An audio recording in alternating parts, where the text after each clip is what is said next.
Greetings everyone and welcome to Busisiwe, blessed in English, Baruch in Hebrew, which means fruitfulness, multiplication, increase, as well as increase. My name is Abigail.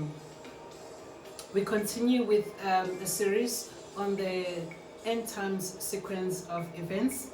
We have covered 5 events so far, end time events of milestones as far as the end time events are concerned. And the 5 that we went through, the first one was that the judgment begins in the house of Yahuwah. We then did the second one, which was the times of distress. The third one was the 3 days of darkness. The fourth one was the regathering or the gathering, otherwise known as Exodus. The fifth one was the wilderness. And then the sixth one was the 2 witnesses, as well as the 144,000. Now remember, I also mentioned that these events are not necessarily happening one after the other. Some of these events, they're actually happening simultaneously or at the same time. I mean, if you think about it, you will see when we're going through the wilderness, we read that that those that Yahuwah will send his messengers to get from the 4 corners of the earth, he will then put them in the wilderness, and they will then be in the wilderness for 3.5 years. We also read this from the book of Revelation that was talking about, I think it was Revelation 12, that the woman fled into the wilderness on 2 wings of an eagle, and this woman was kept, referring to Yisrael, for 3.5 years in the wilderness, being nourished in the wilderness and also being protected and preserved from what will be happening in the earth for 3.5 years. We also saw that the 2 witnesses, as well as the 140, actually the word tells us that the 2 witnesses will prophesy for 3.5 years. So these 3.5 years is, we also see to the book of, in when we read and went to the teaching around the 2 witnesses. We are now looking at the reign of the anti-Messiah, or the reign of the Antichrist, who will also be reigning for 3.5 years. We pick this one up in the book of Revelations chapter 13 verse 7, and it reads, "And it was given to him to fight the qodeshim, or the set apart ones, and to overcome them." It was given to him. So Yahuwah allowed it. Yahuwah is the one that allowed that the anti-Messiah would fight the set apart ones, would fight the qodeshim one, and that he will overcome them. It's Yahuwah who allowed it. And authority was given to him over every tribe and tongue and nation. And again, Yahuwah is the only person that can give authority. Yahuwah is the only one. Yeah, even Yahusha says this, that what is it that you have not received? Everything that we have received from the Most High. Even everything that Hasatan himself and everything that Hasatan is able to do, he can only do it if Yahuwah allowed it. And Yahuwah has given him the authority to do such. That is the confidence that we have, that whatever it is that we're going through, we know that Yahuwah would not allow certain things to happen to us. Even in his word, he says that he will not allow us to be tempted more than what we can bear. And when we are tempted, he will give us a way of escape. Even as much as through these times of the anti-Messiah, these times of the reign of the anti-Messiah, difficult as it would be, the times of the distress, difficult as they will be, even as the word says, it will not be compared to any of the times since the creation of man, and there will never be any of the times since then. But this is the confidence that we have. That time, Yahusha will also be our deliverer. That's why we know that he will give us a way of escape even at that particular time. And that is the confidence that we have in him. Now, Revelation chapter 13, if we read verse 1 and then verse 4 to 7, it reads, "And I stood on the sand of the sea, and I saw a beast coming up out of the sea, having 7 heads and 7 horns, and on his head 10 crowns, and on his head names of blasphemy. And they worshipped the dragon, who gave authority to the beast. And they worshipped the beast, saying, Who is like the beast? Who can fight with him? And he was given a mouth, speaking great things and blasphemies. And he was given authority to do this for 42 months. And 42 months is what? 3.5 years. He was given this authority to do this for 42 months or for the 3.5 years. And he opened his mouth in blasphemies against Yahuwah, to blaspheme his name, his tent, and those dwelling in heaven.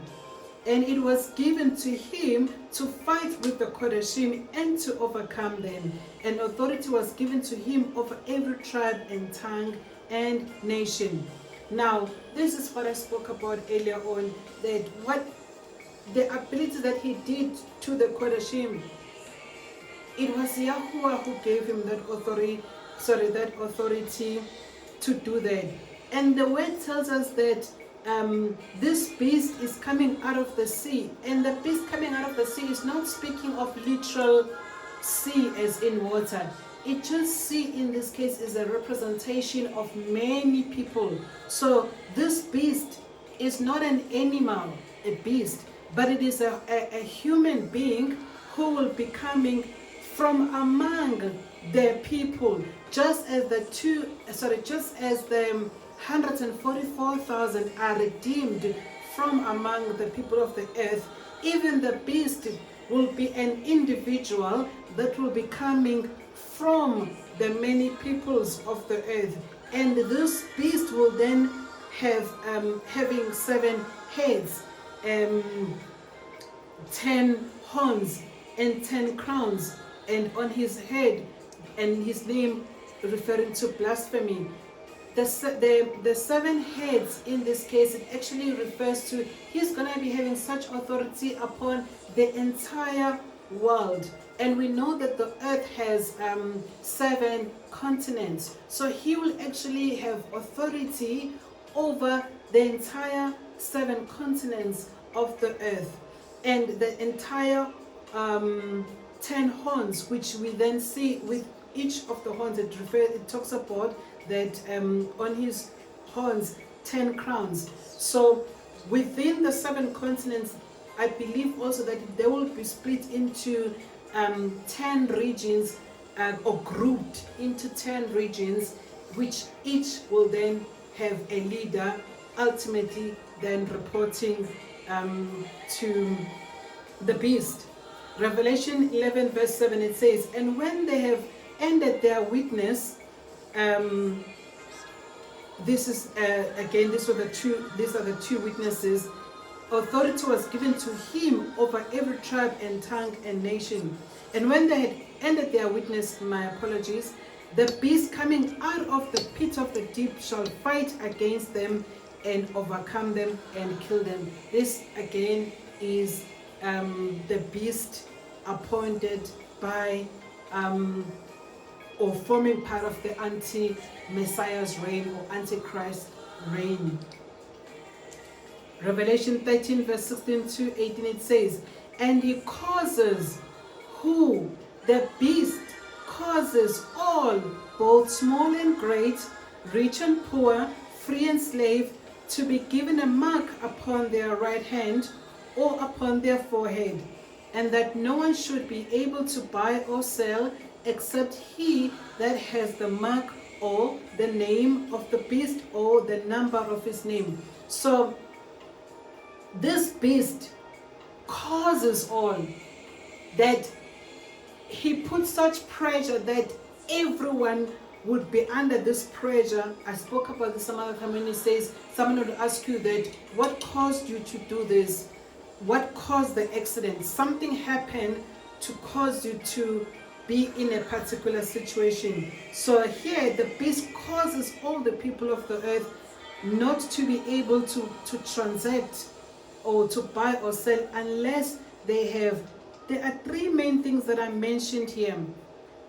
It is they will not be able to buy or sell except that they have the mark. So it is the mark or the name or the number of the beast. The mark, the name, and the number.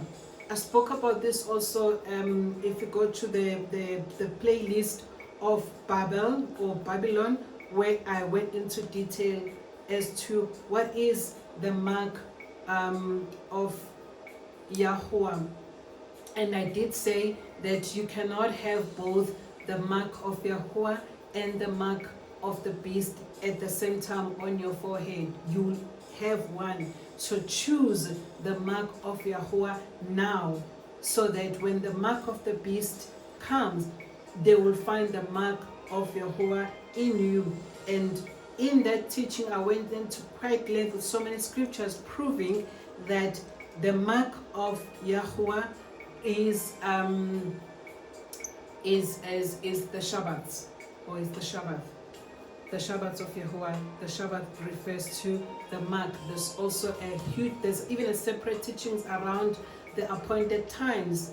I think it's just over an hour or so that purely brings teaching on the Shabbat as one of the appointed times of Yahuwah. And it's the mark of Yahuwah. Now remember, because this is the Antichrist, or this is the anti-Messiah, which means opposes that which is of Mashiach, that which is of Yahuwah. So you have the name, sorry, you have the mark of Yahuwah. Hasatan also comes with his mark. And as it talks about the mark of the beast, Yahuwah has a name. And I have been talking about this also, a separate teaching around the importance of knowing the name of the Creator, the name of Yahuwah, not just the title of Lord or the title of God. Now, the same anti-Messiah, anti-Mashiach, also comes and gives people the name. So what is this name that the beast is giving to people, if we already know the genuine one, the legit one, which is Yahuwah is the name of the Father, and Yahusha is the name of the Son. Yahuwah means Yah means I am. Uwa means life. So Yahuwah means I am life. And Yahusha is also made up of two words. One, Yah, which is I am. Usha, or Shah, which is deliverance. So then his name is Yahusha, I am deliverer. That's the name of his son. That's the name through whom when we can be able to come to the Father through Yahusha HaMashiach. No other name is given unto men that they can be delivered but the name, one name, the name of Yahusha HaMashiach. And then the number of the beast.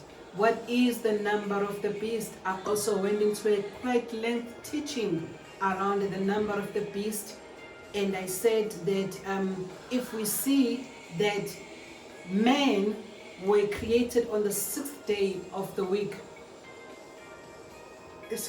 men were created on the 6th day of the week. The beast of the field or the animals of the field, the beasts of the field, were also created on the 6th day of the week. So on the 6th day of the week, this is what happened. And then Yahuwah then tells us that we must rest on the 7th day of the week. So his day of rest, set apart day, is the 7th day. So Yahuwah's number is the 7th day. And I also explained how you see the difference between the number of the beast and the number of Yahuwah. The number of Yahuwah is 7, which Sunday basically is the first day of the week. So if you count from Sunday to Shabbat or Saturday, that is 7 days. That Saturday becomes the 7th day.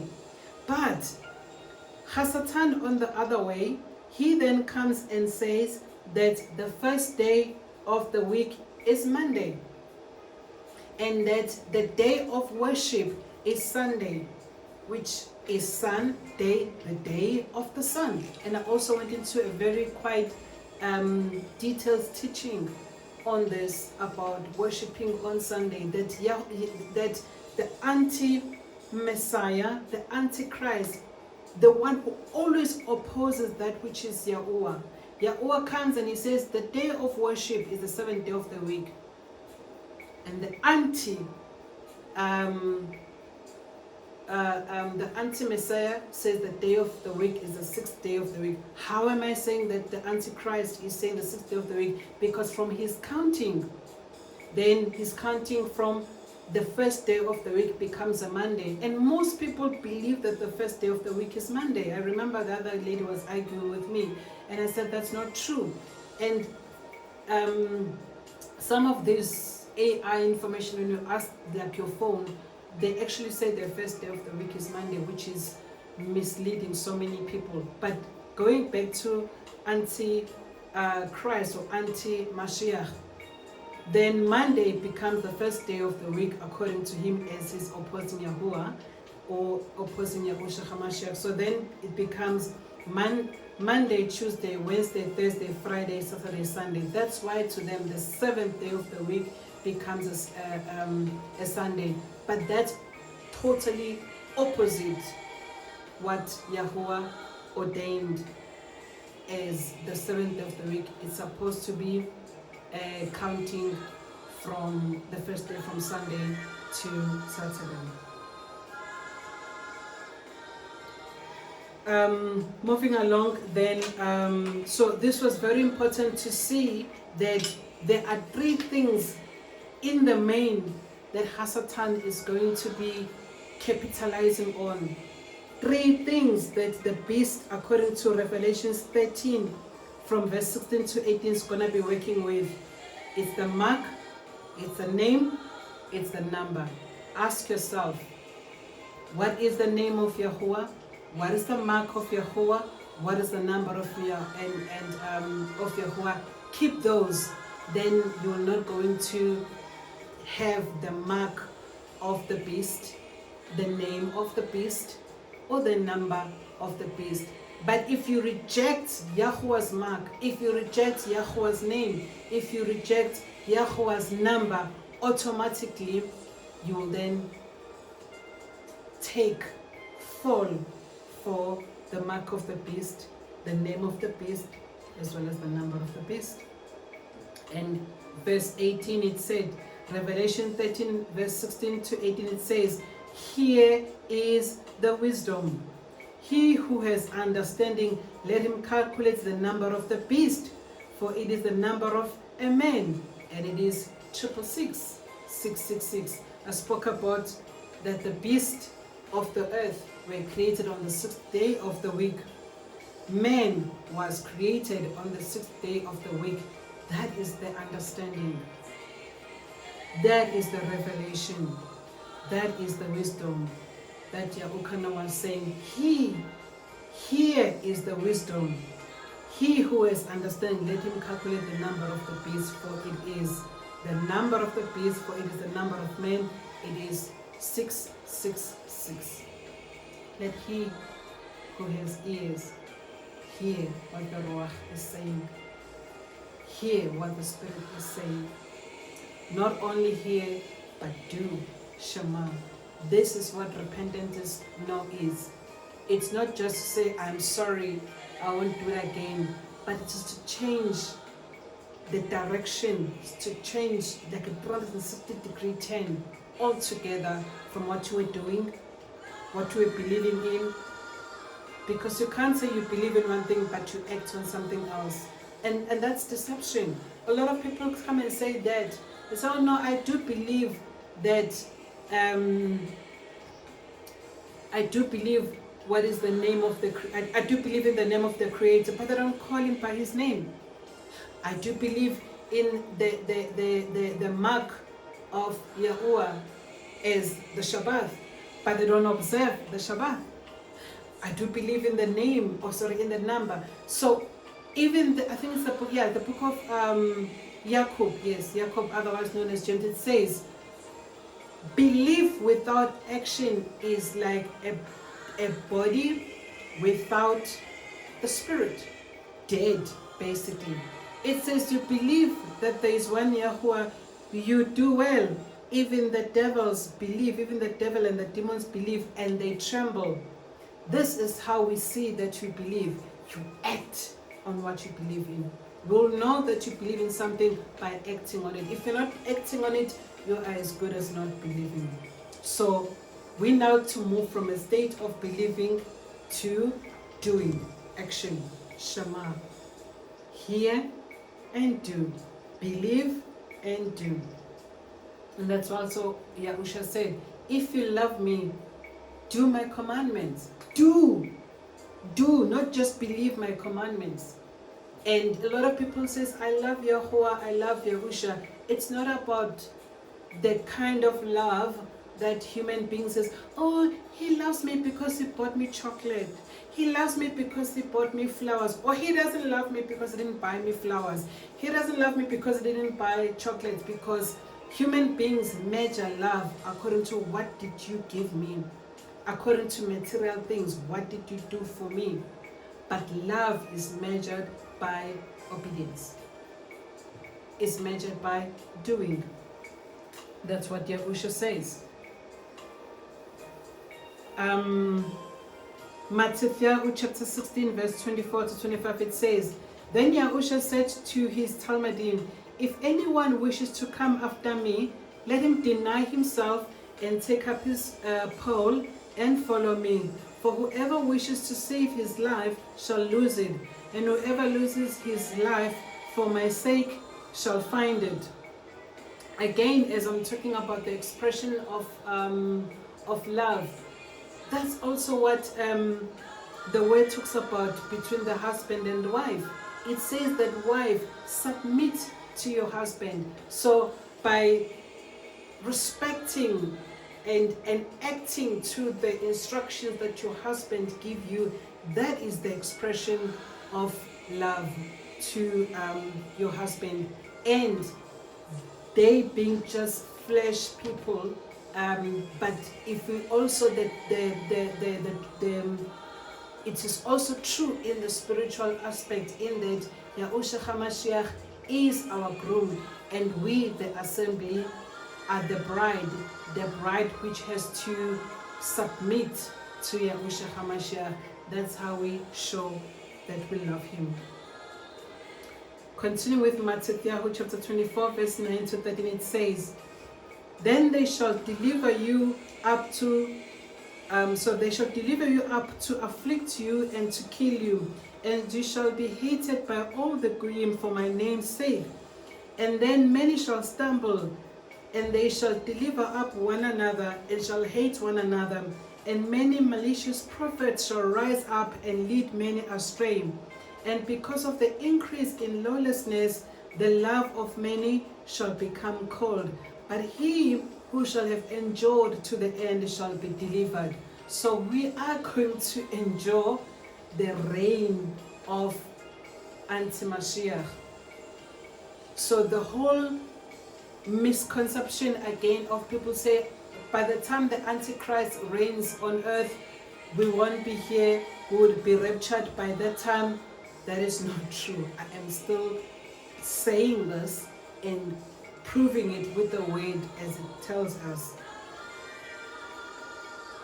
2 Corinthians chapter 12 verse 7 to 10, it says, "And to keep me from exalting myself because of the exceeding greatness of the revelation, a thorn in the flesh was given to me, a messenger of Satan to hit me, to keep me from exalting myself.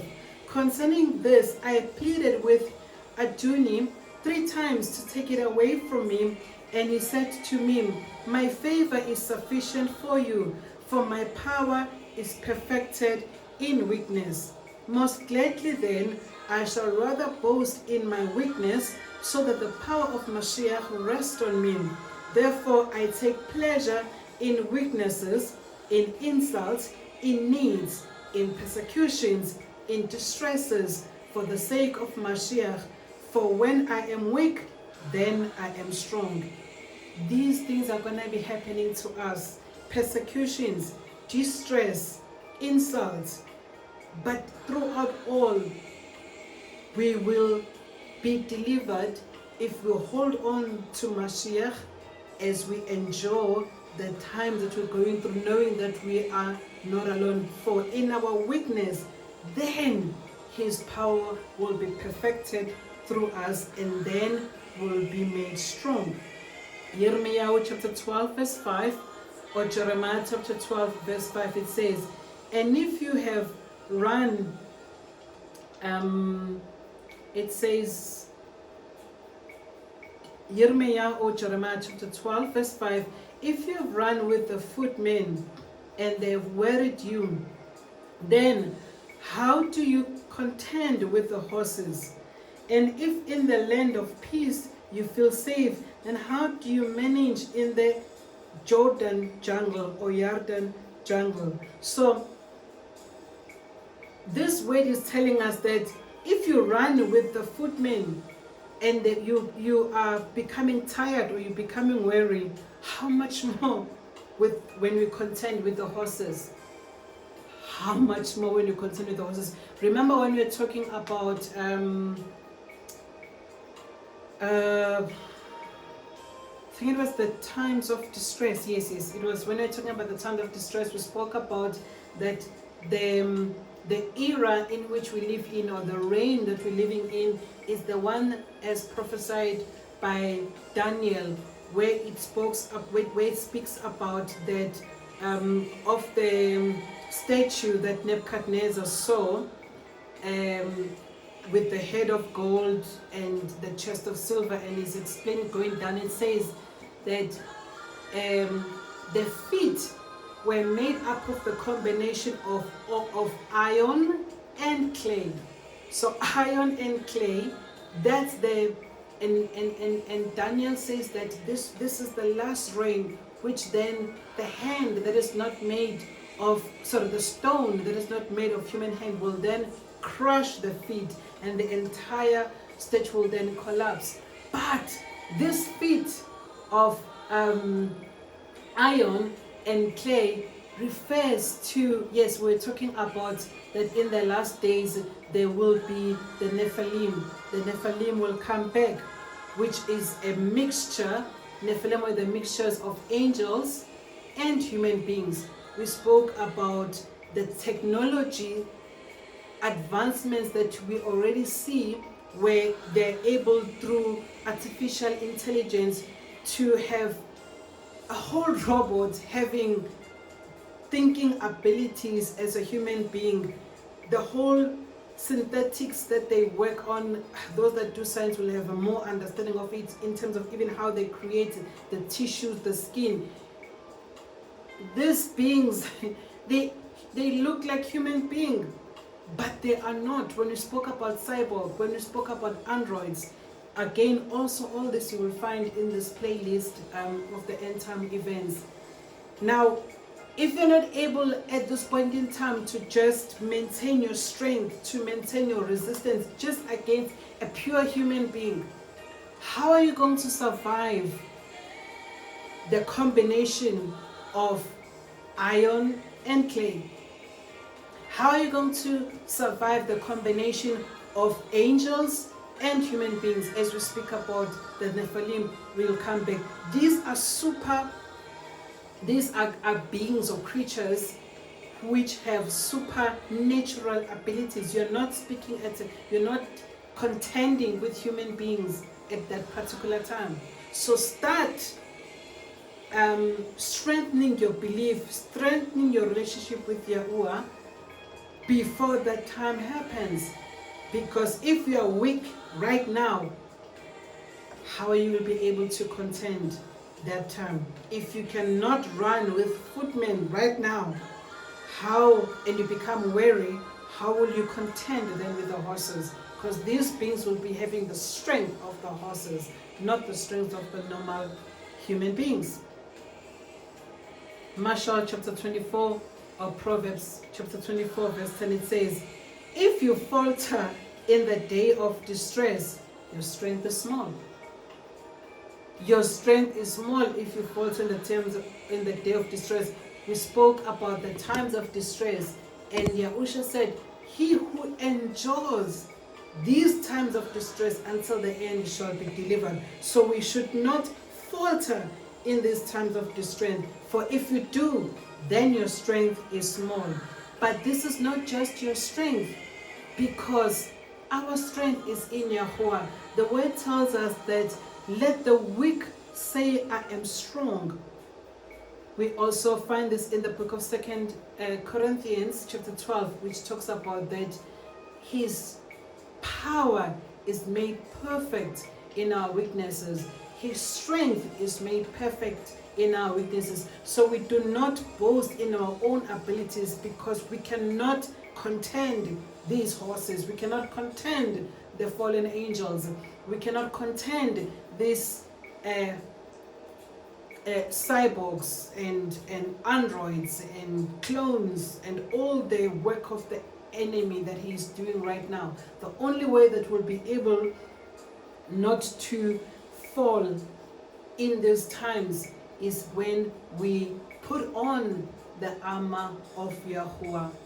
For we wrestle not against flesh and blood, but against the principalities and the powers in the heavenly places that will descend on earth, that will be kicked out to earth and will be doing havoc.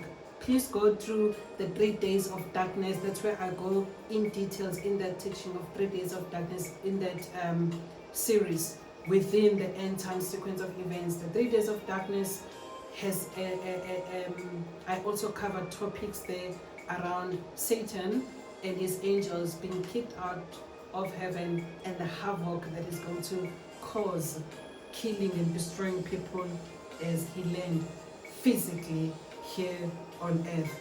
Hence the warning, you are going to be here on earth when these things happen. So you better prepare yourself. You won't be raptured by that particular time. Prepare for the worst now. Prepare in your spirit, prepare in your soul, mentally, psychologically, in any aspect, body-wise. I speak about, don't just be, you cannot go without a meal. You're not even used to fasting. You think you should be having 3 meals every day. No ways. Practice to miss a meal or two. Don't be easily offended. Build up your muscle now, before this time comes. We will pause on these teachings as far as the reign of anti-Messiah is concerned. Excuse me. And then after the break, we will then look at the prophecies concerning the time where the anti-Mashiach will be reigning on earth for 3.5 years, or the anti-Messiah will be reigning here on earth for 3.5 years. These prophecies are just a way to, over and above what you've heard of the word, Yahuwah reveals these things to us to prepare us, to warn us. We'll then take a short break and then we'll look at these prophecies.